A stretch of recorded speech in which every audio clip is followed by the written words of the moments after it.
자, 우리가 로마서 9장 계속 보고 있습니다. 특별히 최근에 로마서 9장으로 들어오면서 이제 예정론, 자유의지론 이런 어떤 학문적인 이야기를 할 수밖에 없었어요. 그런데 이제 오늘 이제 정리를 이제 깔끔하게 해드리려고 합니다. 이게 굉장히 중요한 이유는 우리의 구원의 문제와 직결되기 때문이고, 그게 어떻게 받아들이고 어떻게 생각하느냐에 따라 우리의 삶과 바로 연결되고 있기 때문에 그래요. 좀 예를 들어볼게요. 찰스 스윈들이라는 그 유명한 신학자이자 목사님이 있습니다. 그가 그런 얘기를 해요. 자기 친구 중에 극단적 예정주의자가 있었다는 거예요. 극단적 예정주의자. 그러니까 우리 이제 알고 있는 대로 이 모든 것이 다 하나님이 해주신 것이다. 예를 들자면 지나가던 새가 똥을 싸서 내가 맞았어요. 이것도 하나님이 예정하신 것이다. 내가 오늘 뭔가 잘못했어요. 실수를 했어. 이것도 하나님이 나를 실수하게 하신 것이다. 어느 날 내가 무엇인가 선택을 했는데 그것도 마음에 안 들어. 하지만 이것도 하나님이 해주신 것이다. 이제 이렇게 살 때 이제 물론 하나님의 주권을 인정한다는 측면에서 이게 맞아요. 맞는데 문제는 뭐냐면 인간이 자기의 행위에 대해서 책임질 부분이 있느냐는 거예요. 그래서 이 스윈들 목사님이 자기 친구는 극단적으로 따져서 예정주의자, 운명주의자에 가까웠고, 자기는 이 찰스 스윈들이라는 목사님은 장로교 목사님인데 오히려 웨슬리안 쪽에 가까운, 이제 웨슬리안은 건강한 거예요. 웨슬리 목사님은 예정론을 부정하지 않았으니까. 근데 이제 장로교 이제 신학자들이 비판하는 알미니안주의라는 게 있어요. 이 알미니안주의는 뭐냐면 인간이 어떤 행동을 하고 어떤 판단을 할 때 하나님이 간섭하시는 게 아니라 인간의 의지가 모든 것을 다 결정한다는 얘기예요. 예를 들자면 우리가 어떤 것을 선택했어. 이거 선택한 거는 내 의지예요. 심지어 내가 어떻게 이거 선택함으로 인해서 어떤 상황을 맞았어. 이것도 내 책임이다라는 거예요. 자, 이 두 가지의 극단적 삶의 태도가 우리에게 어떤 영향을 미치는지 한번 생각해 봅시다. 이게 이제 쉽게 생각할 문제가 아니라는 거죠. 자, 예정은 하나님의 주권적 선택에서 비롯된다. 맞습니다. 그런데 이 예정론을 극단적으로 따르게 되면 무슨 문제가 생기냐? 내 개인의 책임에 대한 소재는 누구한테 물을 거냐는 거예요. 그러니까 우리가 구원을 못 받게 돼. 내가 구원을 못 받게 됐네. 하나님이 나를 구원을 못 받게 하셨네. 그러면 내 책임이 있어요, 없어요? 없죠. 하나님께 모든 책임을 다 전가하는 거예요. 내가 죄를 졌어. 내가 죄를 질 것도 하나님이 예정하셨네. 이거 내 책임이 있어요, 없어요? 없어요. 내가 오늘 이 모양 이 꼴이 된 것도 다 하나님이 그렇게 시키셔서 한 거야. 그러니 나는 책임이 없는 거죠. 그럼 어떻게 됩니까? 앞으로의 일에 대해서 어떤 책임을 지겠습니까? 앞으로의 어떤 벌어지는 상황에 대해서 어떤 책임을 지겠냐는 거예요. 이거는 책임이 있어요, 없어요? 극단적으로 예정론을 가면 인간의 의지, 인간의 선택, 인간이 판단하고 있는 책임이 완전히 다 사라져버려요. 거기에서 운명론에 빠지고 무기력증에 빠지게 된단 말이에요. 다 어쩔 수 없다라는 거죠. 성경이 우리에게 그런 가르쳐 주는 게 인간이 다 어쩔 수 없는 게 맞냐? 아니거든요. 성경을 자세히 읽어보세요. 거기에는 우리로 하여금 하나님을 최선을 향해서 다해서 섬길 것, 심지어 예수 그리스도를 닮아갈 것, 우리가 지난주에도 봤지만 믿음의 장성한 분량까지 잘할 것들에 대해서 성경이 그대로 얘기해주고 있거든요. 그런데 나는 책임 없어. 나는 이 일에 대해서 그냥 다 하나님이 하신 거니까 나는 아무것도 아니야. 이렇게 얘기한다면 그것이야말로 인간의 책임을 방기하고 방종한 거죠. 1달란트 맡은 자, 2달란트 맡은 자, 5달란트 맡은 자가 있어요. 2달란트, 5달란트 맡은 자는 최선을 다해 열심히 자기의 일을 감당합니다. 1달란트 맡은 자가 땅에다가 달란트를 묻어둬요. 주인이 왔을 때 평가함을 받습니다. 만약에 극단적인 예정론이라면 이 1달란트 맡은 자도 충분히 항변할 수 있어요. 내가 이런 건 다 누구 때문이다? 당신 때문이 아니야. 당신이 나한테 그렇게 원한 것 아니냐. 심지어 가룟 유다가 예수님을 파는 것에 대해서도 죄를 물을 수가 없어요. 자기의 역할을 다 한 건데 뭘 그거 가지고 그러냐. 여러분, 제가 과정에서 얘기했지만 극단적 예정론이 가지는 위험성을 우리가 감지해야 돼요. 극단적으로 가면 성경적이지도 않을 뿐더러 심지어 인간이 자신의 책임을 회피하는 수단으로 쓰는 것이 된단 말이에요. 반대로 따져봅시다. 그러면 구원에 대한 책임이 내가 있어? 잘못한 것에 대한 책임도 내가 있어? 내가 모든 것들을 다 결정하고 내가 결정한 것에 대해서 책임을 져야 돼? 자, 이 소위 말해서 이 자유의지론이 가지는 극단적 자유의지론이 가지는 문제는 무엇일까요? 그것은 뭐냐? 내가 모든 것들을 할 수 있다라는 나름대로의 착각에 빠지게 돼요. 인간이 그냥 놔두면 망할 수밖에 없는 존재라는 사실을 인정을 안 하는 거예요. 우리들이 선한 게 있고 선한 것을 추구할 수 있고 그걸로 인해서 선한 결과를 만들어낼 수 있는 우리 스스로라고 판단한다면 자유의지론이 맞을지 몰라요. 그런데 우리는 그런 존재가 아니거든요. 그냥 놔두면 죽어요. 그냥 놔두면 망해요. 그냥 놔두면 끝장나요. 우리가 원하는 대로 선택하면 세상이 좋아지는 게 아니라 세상이 망가집니다. 자, 이런 문제도 있어요. 사람의 타락을, 사람의 죄성을 인정하지 않은 게 문제예요. 두 번째는 사람의 구원에 대해서 여러분 불안할 수밖에 없잖아요. 여러분, 여러분의 삶을 가지고 하나님이 판단하시고 평가하셔갖고 여러분을 구원하신다고 생각해 보세요. 여러분 구원을 자신할 수 있어요? 아니, 지금까지는 내가 그래도 잘 해온 것 같아. 앞으로는 어떻게 될까요? 자신 있어요? 나는 모든 일에서 늘 실수 없이 하나님의 뜻에 따라 확실하게 판단할 수 있어 라고 생각합니까? 안 되죠. 벌써 한숨 나오는 게 맞는 거예요. 저도 답이 없어요. 답이 없어요. 우리는 쇳덩어리거든. 하나님만 떠나면 딴 생각해요. 어쩜 그렇게 하나님하고 관계가 끊어지면 그렇게 딴 생각하는지 몰라요. 그러니 우리는 늘 구원에 대해서 불안할 수밖에 없어요. 그럼 어떻게 되겠어요? 삶이 위축되겠죠. 그리고 뭐 하나 자신감 있게 뭐 할 수가 없을 거예요. 아니면 그래서 사실 율법주의자들이 이게 필요한 거거든요. 율법이 필요한 거예요. 왜? 내가 이게 옳은지 그른지 몰라. 그런데 눈에 보이는 확실한 기준이 있으면 우리가 살기 쉽잖아요. 무슨 얘기인지 아시겠어요? 세상을 판단할 때 이게 하나님의 뜻인지 이게 하나님의 뜻이 아닌지 모른단 말이에요. 그런 게 얼마나 많습니까? 그럴 때 뭐가 필요해요? 율법이 필요한 거예요. 율법대로 살면 돼. 그래서 율법을 우상화시키는 거예요. 이게 자유의지론자들이 가지는 함정입니다. 그래서 때로는 자유의지론을 강조하는 사람들이 율법주의자가 될 수 있어요. 그리고 구원에 대한 늘 불안감, 걱정, 근심, 이러다 보니까 삶의 평안이 없어지는 거죠.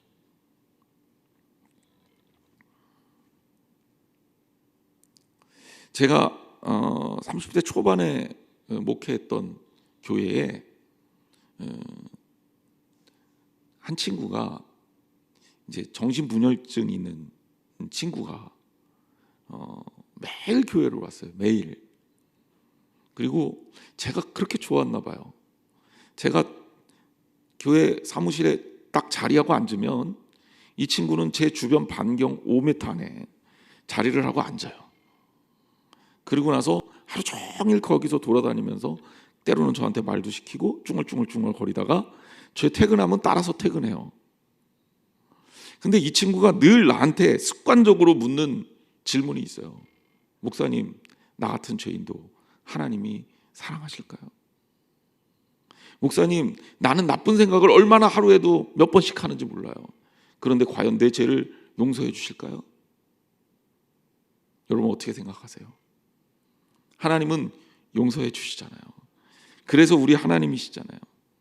그런데 거기에 대해서 늘 불안해.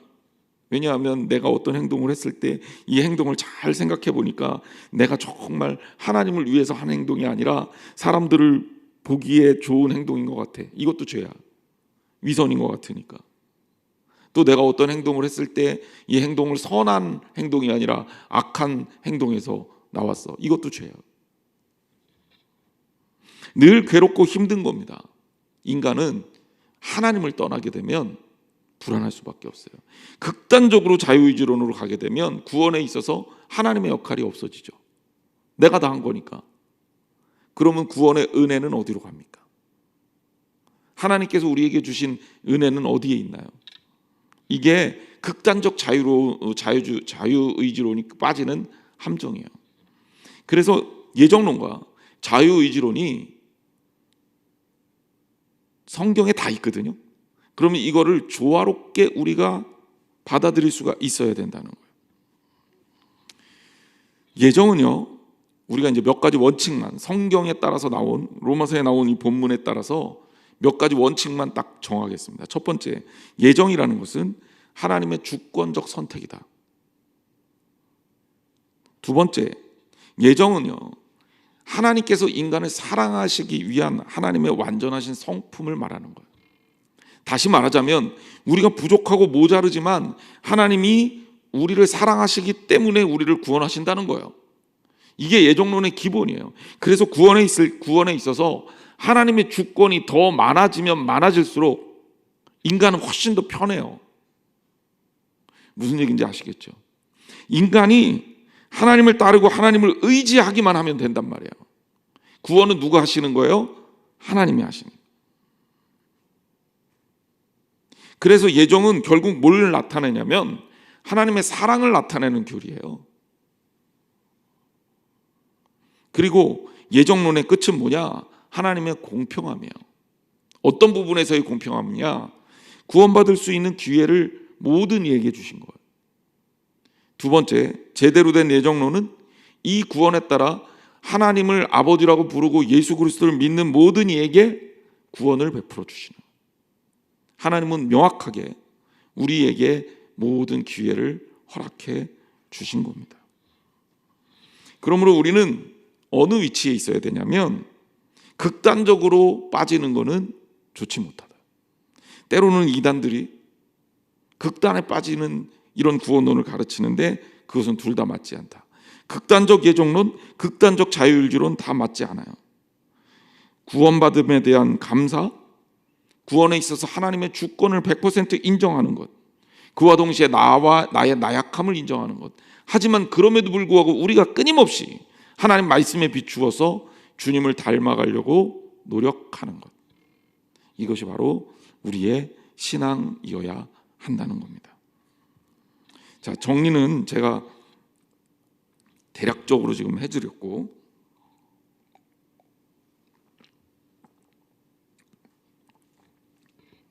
건조해져서 목 상태가 굉장히 안 좋네요. 말씀을 좀 보도록 하죠. 자, 19절 말씀 보겠습니다. 여러분들하고 저하고 함께 읽어보겠습니다. 19절. 혹 내가 내게 말하기를 그러면 하나님이 어찌하여 허물하시느냐? 누가 그 뜻을 대적하느냐 하리니. 자, 이게 무슨 얘기입니까? 예정론을 오해한 사람들이 한 얘기예요. 하나님이 주권을 가지고 인간을 구원하신다 할 때, 아니 하나님이 다 구원하시고 다 선별하시고 다 판단하시고 그러면 어떻게 하나님 앞에 내가 하나님이 나한테 너 죄인이니까 너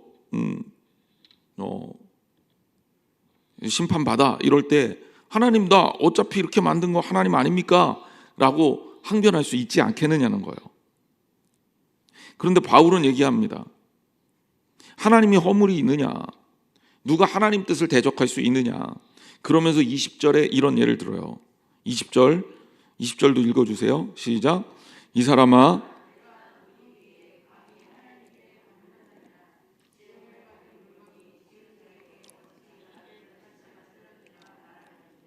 자, 어떻게 보면 굉장히 하나님이 자기 마음대로 하신다, 이런 느낌이 강한 것 같죠. 근데 그게 아닙니다. 자, 이 말씀 우리가 잘 봐야 돼요. 일단 하나님께 반문할 권리가 피조물에게 있습니까? 없다. 우리가 그걸 알아야 돼요. 내가 이렇게 하나님에 의해서 만들어졌어요. 그러면 하나님 앞에 내가 이렇게 만들어졌다고 고백하면 되는데, 그리고 그 위치에서 살면 되는데, 하나님 앞에 나를 왜 이렇게 만들었냐, 이거 부당한 거 아니냐, 이거는 맞지 않은 거죠. 그러면서 21절에 이런 말씀이 주어집니다. 토기장이가 진흙 한 덩이로 하나는 귀 쓸 그릇을, 하나는 천이 쓸 그릇을 만들 권한이 없느냐. 권한이 있겠습니까? 없겠습니까? 있죠. 그러니까 토기장이가 그릇을 만드는 거예요. 쓰임새에 따라서. 여긴 귀하게, 천하게라는 표현을 썼죠. 중요한 건 뭐냐면 쓴다라는 거예요. 쓴다. 이게 우리에게 진짜 중요한 거예요. 하나님이 우리를 사용하시기를 원해요. 하나님이 우리를 쓰시기를 원해요. 우리는요, 어떻게 쓰임 받느냐, 여기에 중점을 두기보다는 하나님께 쓰임 받는 걸로 중점을 둬야 돼요. 하나님께 쓰신다는 것은, 하나님께서 사용하신다는 것은 나는 하나님의 백성이라는 전제가 깔려 있는 겁니다. 하나님은 토기장이에요. 하나님께서 만드셨을 때 때로는 그 모양과 그 그릇의 관계가 하나님의 의지에 따라 쓰여지는 거죠. 즉 하나님의 주권을 강조하고 있다는 겁니다. 이게 초점이에요. 자, 그 다음에 22절 말씀에 다른 측면을 또 말합니다. 자, 21절까지는 하나님의 주권을 강조했어요. 22절 같이 읽겠습니다. 시작.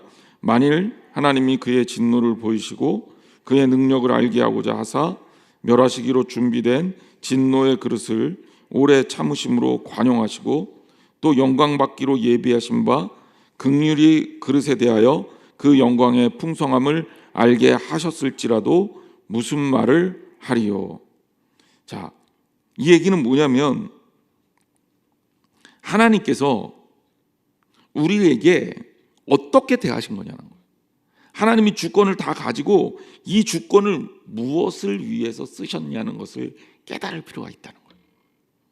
자, 일단 하나님의 주권이 완전한 것은 여러분이 알죠. 하나님의 주권에 따라 구원이 계획되는 것도 우리는 알죠. 여기에는 흔들림이 없어야 됩니다. 중요한 건 뭐냐면 하나님의 이 주권을 하나님께서 어떻게 쓰셨냐는 것도 알아야 된다는 거예요. 하나님께서 가지신 주권을 하나님께서 어떻게 쓰셨냐면 우리를 사랑하시는 데 쓰셨다고요. 우리에게 은혜를 베푸시는 데 쓰셨다고요. 여기 보면 멸하기로 준비된 진노의 그릇을 오래 참으심으로 관용하셨다. 그리고 긍휼의 그릇에 대하여 그 영광의 풍성함을 알게 하고자 하셨다. 즉 바울의 고백은 뭐냐면 하나님께 온전한 주권이 있어서 우리를 위하여 하나님께서 모든 계획을 세우시고 하나님께서 택함 받은 백성으로 우리를 세우셨는데 그 모든 과정 중에는 하나님의 주권이 우리를 사랑하시는 데 쓰였다는 겁니다. 여기에 예정론과 자유의지론이 만나는 지점이 있는 거예요. 바로 하나님의 사랑에서. 그래서 이것을 신학적으로 담다 보니까 예정론이라는 말도 쓰고 자유의지론이라는 말도 쓰는데 어떤 측면에서 보면 다 맞아요. 하나님이 우리를 위해서 그 모든 사랑을 베풀어 주셨어요. 이거 예정론이죠. 그래서 모든 이에게 구원의 길을 열어주셨어요. 예정론이죠. 그리고 예수 그리스도를 믿으면 구원받을 수 있습니다. 이것도 예정론이죠. 그런데 믿느냐 마느냐에 대한 선택, 이것들을 우리에게 또 열어주셨어요. 이거는 자유의지론이죠. 하나님의 사랑에서 우리에게 최대한의 자유를 주시고 하나님은 하나님의 사랑을 통해 우리에게 최대한의 배려를 해주신 거예요. 극단적 예정론의 문제는 뭐냐면 나 구원받기 싫은데 억지로 질질 끌려가서 구원받아. 하나님과의 관계가 이런 게 아니라는 거예요. 그랬다면 아담과 하와의 타락도 없었겠죠. 그리고 아담과 하와의 타락이 예정됐다면 아담과 하와의 죄를 묻는 것도 문제가 있겠죠. 그래서 하나님은요, 그가 가지는 전적인 주권, 모든 구원에 대한 권한을 하나님이 갖고 계시면서 우리를 위해서 모든 사랑을 베풀어 주신 거예요. 그리고 그 사랑 안에 사는 우리는 하나님의 예정하심 안에 들어있지만 순간순간 하나님이 주신 은혜와 하나님의 그 사랑을 바라보며 주님의 쪽을 선택하며 사는 거예요. 그게 우리가 살아가는 거죠. 그래서 인간이라는 그 좁은 의미의 미시적 의미로 우리의 삶을 파고들면 자유의지론이 맞는 것 같고, 거시적인 의미로 좀 더 넓은 의미로 우주적인 하나님의 뜻을 확장하면 예정론이 맞는 거예요. 그래서 이게 다른 것들을 가르치는 것이 아니라 하나를 가르치는 거다. 바로 하나님의 사랑을 나타내는 거다. 그러니까 이거를 교리적으로 딱딱하게 이해하면 문제가 늘 생겨요. 하지만 하나님의 사랑으로 받아들이면 문제될 게 하나도 없습니다. 여러분, 이 말씀을 통해서 하나님의 사랑을 깨달으시기를 주님의 이름으로 축원합니다. 자, 23절 했죠. 24절, 이 그릇은 우리니 곧 유대인 중에서뿐 아니라 이방인 중에서도 부르신 잔이라. 자, 유대인들은 하나님의 예정하심이 유대인들에게만 있었으면 좋겠죠. 그런데 하나님은 어떻게 하셨어요? 이방인 중에서도 부르셨어요. 즉 하나님의 예정하심, 그리고 그것 속에 인간의 모습이 담겨 있는 거예요. 왜 이스라엘 민족이 하나님의 구원의 반열에 들지 못합니까? 그들이 가지고 있는 방법, 인간의 의지, 인간의 노력, 하나님의 백성으로서의 당연한 권리, 이런 건 없는 거예요. 왜? 하나님 모든 이들에게 그의 의지를 사랑하시는 데 쓴 거거든요. 그러면 그 하나님의 사랑에 노출된 우리는 하나님의 백성이 될 수 있는 거죠. 25절 말씀 보세요. 같이 읽겠습니다. 시작.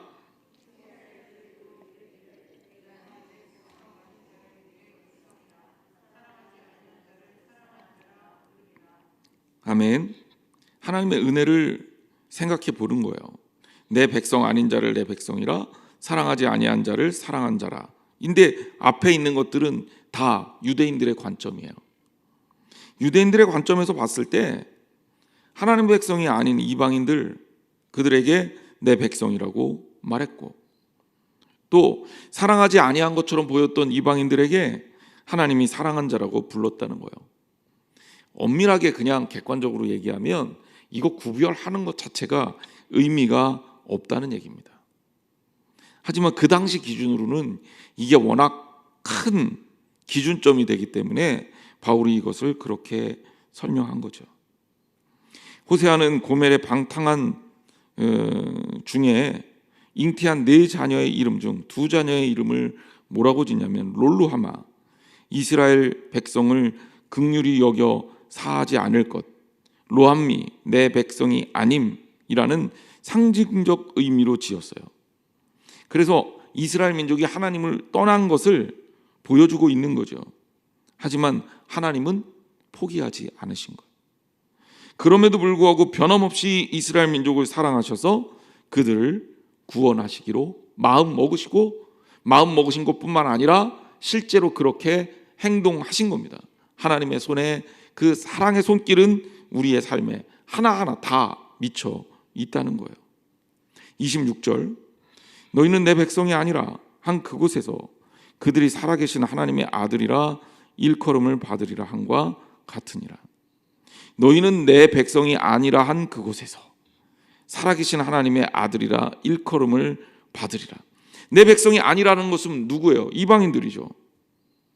유대인들 제외한 다른 이방인들, 그런 이방인들에게 복음이 임해서 살아계신 하나님의 아들이라 일컬음을 받을 것이다. 결국 유대인들이나 이방인들이나 동일하다는 거예요. 하나님의 사랑에서. 그러니까 우리가 다른 사람들보다 더 나아 이렇게 착각하는 일은 절대 하면 안 돼요. 왜냐하면 우리는 하나님의 은혜를 받은 사람이지 하나님의 특권을 입은 자가 아니에요. 물론 하나님의 사랑 안에 있을 때 성도로서 누리는 특권이 있어요. 하지만 우리가 다른 이들보다 더 낫기 때문에 특권을 입은 게 아니에요. 우리의 본질은 그들과 똑같아요. 다만 우리가 다른 게 뭐냐면 하나님의 은혜의 비가 내 삶에 내려졌다는 거예요. 그러면 여러분 감사할 수밖에 없잖아요. 내가 하나님의 자녀가 된 것을 은혜로 받아들이고 감사할 수 있다면 내 삶에 하나님의 사랑을 마음껏 누리고 그리고 그 사랑 가운데 거할 수 있잖아요. 이것이 바로 우리가 하나님을 따르는 이유고 목적이고 핵심입니다. 27절 또 이사야가 이스라엘에 관하여 외치되 이스라엘 자손들의 수가 비록 바다의 모래 같을지라도 남은 자만 구원을 받으리니 28절 주께서 땅 위에서 그 말씀을 이루고 속히 시행하시리라 하셨느니라. 자, 이 얘기가 뭐냐면 이스라엘 자손이라는 타이틀을 가지고 더 이상 구원받지 못한다는 거예요. 그들이 많아요. 바다의 모래 같아도 남은 자만 구원을 받을 거다. 남은 자는 어떤 사람입니까? 하나님을 어떤 상황 속에서도 온전하게 신실하게 믿고 흔들리지 않는 사람들이죠. 하나님의 긍휼의 백성이지만 우리가 하나님의 긍휼을 받을 준비를 했느냐라는 거예요. 그래서 철저하게 하나님께 쓰임받을 그릇이라면 쓰임받을 준비가 되어 있어야 된다는 거예요. 제가 가끔 그릇에 대한 비유를 할 때 이야기하는 건데요. 여러분 뭐죠? 부엌에 있는 거? 싱크대, 수납장. 예, 옛날 말로 찬장이라고 할 뻔했어요. 그러면 저보고 촌스럽다 그럴까 봐 찬장이라는 말을 안 쓰고 싶었는데 수납장이 수납장. 예, 이렇게 딱 열면 그릇이 쫙 있어요. 여러분들은 어떤 그릇 씁니까? 더러운 그릇 씁니까? 깨끗한 그릇 씁니까? 그냥 무조건 깨끗한 그릇 써야 돼요. 더러운 그릇은 깨끗하게 해서 써야 돼요. 그죠? 하나님께서 쓰시는 사람은 어떤 사람일까? 준비된 사람이어야 된다는 거예요. 그래서 하나님 나 왜 안 쓰셔요? 나한테 왜 그러세요? 내가 이렇게 자기는 준비 하나도 안 해놓고 하나님 나는 이렇게 안 쓰고 그냥 나 마음대로 방치하시는 겁니까? 하나님한테 따져봐야 소용없다는 거예요. 그릇을 쓰는 권한은 누구한테 있어요? 하나님께 있어요. 하지만 하나님은 준비된 자를 쓰신다. 그리고 하나님은 우리를 준비시켰는데 우리가 준비 안 하는 거예요. 제가 늘 얘기하지만 이 그릇에 하나님이 주시는 은혜의 물을 담으려면 비워야 돼요. 가득가득 세상 것 다 채워놓고 나 하나님의 것 받을래요? 그러면 당겨집니까? 안 당겨집니까? 안 당겨지죠. 그러니까 하나님은 부어주셔요. 약속대로.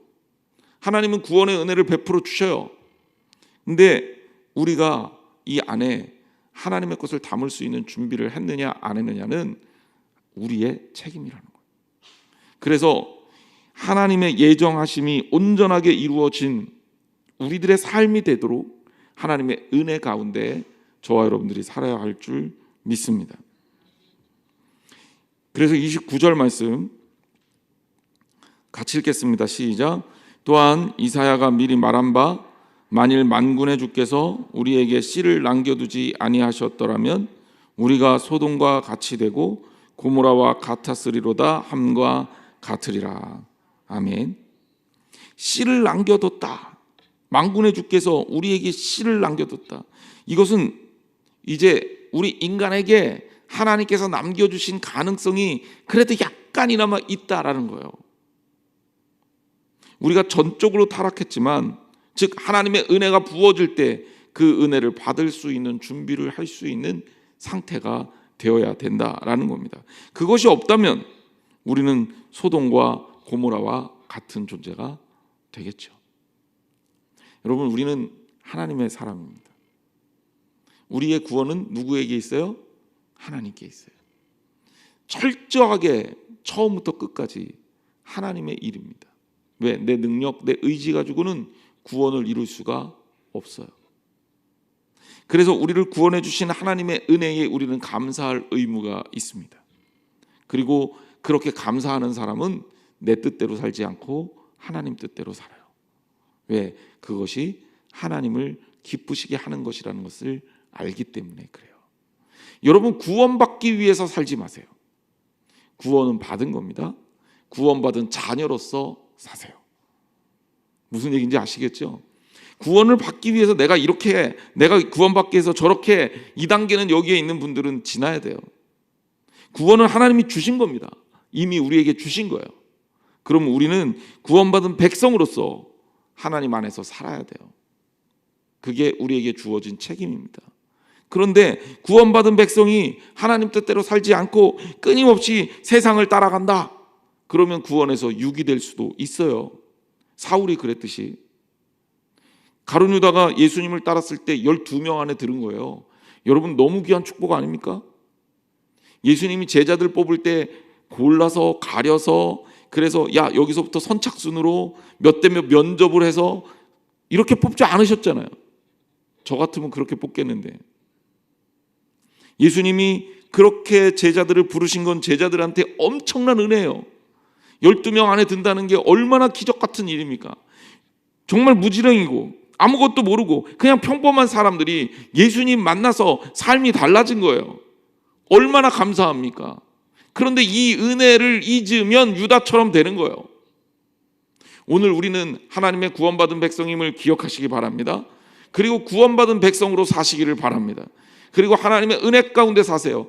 한순간도, 한 시간도 놓치지 않고 주님을 붙들고 서세요. 주님의 뜻에 따라 사세요. 그래서 여러분들은 평안하고 기쁘고 즐거워야 합니다. 왜? 하나님의 자녀니까. 아버지가 부자예요. 그럼 아들은 조금 비싼 거 써도 돼요. 그렇지 않나요? 그런데 맨날 굶고 다녀, 아들이. 그럼 여러분 어떻게 하겠어요? 야, 그거 그러지 마. 혼내지 않겠어요? 하나님 마음이 얼마나 아프시겠어.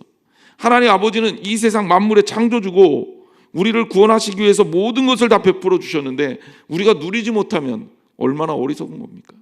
그러니 여러분, 세상이 주는 그런 즐거움 말고 주님이 주신 평안을 마음껏 누리시기를 주님의 이름으로 축원합니다. 하지만 동시에 하나님의 아들로서, 하나님의 자녀로서, 딸로서 해야 될 일들이 있어요. 우리는 동시에 그런 책임을, 사명을, 부르심을 받은 사람들이니까. 그러니 매 순간에 하나님의 자녀로서 사세요. 하나님이 기뻐하시는 선택을 하세요. 사랑하고 미워하지 마세요. 용서하고 용납하세요. 주님의 자녀들이 가야 하는 길입니다. 말 만들지 말고 평안을 이루세요. 불평하지 말고 감사하세요. 하나님의 은혜를 깨달으세요. 주님이 원하시는 길로, 주님이 바라시는 대로 순종하시고 따르는 저와 여러분이 되시기를 주님의 이름으로 축원합니다. 우리 잠깐 한 목소리로 기도하겠습니다. 특별히 하나님의 은혜를 좀 생각해 봤으면 좋겠어요. 매일 매순간 우리가 하나님의 은혜 가운데 있다고 하면서도 실제로 하나님의 은혜를 깨닫고 사는 일에는 너무 서툴러요. 하나님이 우리에게 어떻게 대하셨는지, 그 하나님이 우리를 멸망하게 하실 수도 있죠. 하나님이 우리를 심판하실 수도 있죠. 그런데 우리 하나님은 그 하나님의 능력을 우리를 사랑하시는데 다 쓰셨어요. 최선을 다해서, 모든 것을 다해서 우리를 사랑하셨단 말이에요. 여러분, 그 은혜를 기억하십시오. 그리고 나 또한 구원받은 자로서, 하나님의 자녀로서 오늘 하루 또 매일매일 매 순간을 하나님의 은혜를 받는 자로서 살아야 되지 않겠습니까? 하나님의 은혜를 깨닫기 원합니다. 사랑하게 해주세요. 더욱 하나님의 자녀로서의 모습을 드러나게 해주세요. 교회와 우리 성도들의 가정, 그리고 이 나라 이 민족도 마찬가지입니다. 하나님의 사랑을 받은 자로 자리매김을 해야 합니다. 우리 한 목소리로 기도하겠습니다. 아버지 하나님, 지켜주시기 원합니다. 아버지 하나님, 사랑해 주시기 원합니다. 우리 부족하고 모자람에도 불구하고 아버지 하나님, 우리를 사랑하셔서 우리를 세우시고 하나님의 말씀과 하나님의 능력으로 우리와 함께 동행하게 하셨습니다. 주님, 저희가 하나님의 자녀로 살면서 연약하고 힘듦에도 불구하고 주님은 우리를 아끼시고 사랑하셔서 우리의 모자란 부분, 우리의 부족한 부분까지 채우시고 역사해 주셨습니다. 주님의 사랑 가운데 산다는 것이 어떤 것인지, 주님의 사랑으로 산다는 것이 어떤 것인지 믿음으로 입술로 주님을 고백하게 하시고 매일매일의 삶 가운데 주님 앞에 더욱더 아름답게 누리는 저희들 되게 하여 주시옵소서. 특별히 우리의 주어진 삶 속에 주님의 은혜를 생각합니다. 아버지 하나님께서 베풀어 주신 그 구원의 은혜를 감격하고 감사하며 살 수 있도록 도와주시고 더욱더 하나님의 사랑과 은혜를 다른 이들과 나눌 수 있는 저희들 되게 하여 주시옵소서. 사랑하는 성도들의 삶을 주님 지켜주시옵소서. 온전하게 세워주시옵소서. 하나님께서 기뻐하시는 아름다운 삶을 아버지 하나님 주님 앞에서 누리게 하여 주시옵소서. 그래서 우리 주님이야말로, 우리 하나님이야말로 내 하나님이시오, 내 사랑하는 아버지 자라고 고백할 수 있는 아버지 저희들 될 수 있도록 도와주시옵소서. 인간적 나약함과 연약함도 책임져 주실 줄 믿습니다. 아버지 병들어서 아버지 하나님 앞에 불편함을 가진 성도들이 있습니까? 아버지 하나님께서 치료의 능력을 바라셔서 고쳐주시고 아버지 하나님 살려주시고 낫게 하여 주시옵소서. 앞니를 두고 하나님 앞에 고민하고 있는 성도들도 있으며 또 하나님 앞에서 아버지 하나님 긍휼과 은혜를 구하고 있는 성도들 또한 있습니다. 또한 출산을 앞에 놓고 있는 성도들도 있습니다.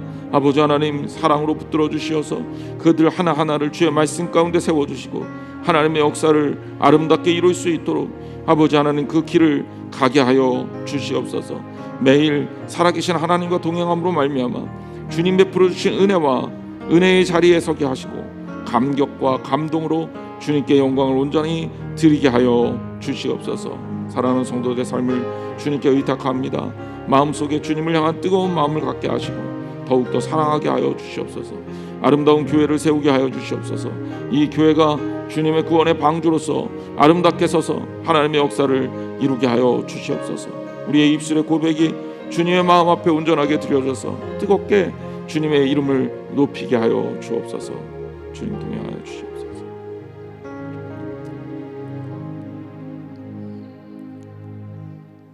오늘 또한 주님이 주신 하루 감사와 감격으로 주 앞에 나가기 원합니다. 특별히 매일 매순간에 하나님께서 베푸신 그 은혜의 깊이와 그 은혜의 편만함을 우리가 가슴 깊이 느끼고 주님의 은혜에 은혜 받은 자로서 살도록 도와주옵소서.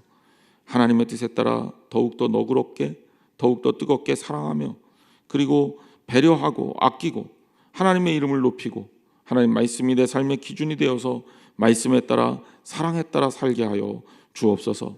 연약한 성도들 세우시고 하나님께서 도와주시고 고쳐주시며 하나님의 것이오니 하나님께서 책임져 주시옵소서. 또한 늘 언제나 주님께 기대고 의지하는 저희들 되게 하여 주옵소서. 인간의 욕심과 인간의 생각을 따르는 것이 아니라 하나님의 뜻에 따라 살며 주님의 은혜를 바라보며 살 수 있도록 축복하여 주옵소서. 하나님의 자녀로 사는 저희 성도들 되게 하시고 저희 교회 되게 하여 주옵소서. 이제는 우리 주 예수 그리스도의 은혜와 하나님 아버지 놀라우신 사랑하심과 성령님께서 이끌어 주시는 교제하심이 오늘 예배 가운데 하나님의 사람으로서 구원받은 사람으로서 살기를 결단하며 돌아가는 사랑하는 성도들 머리 위에 영원토록 함께 하기를 축원하옵나이다. 아멘.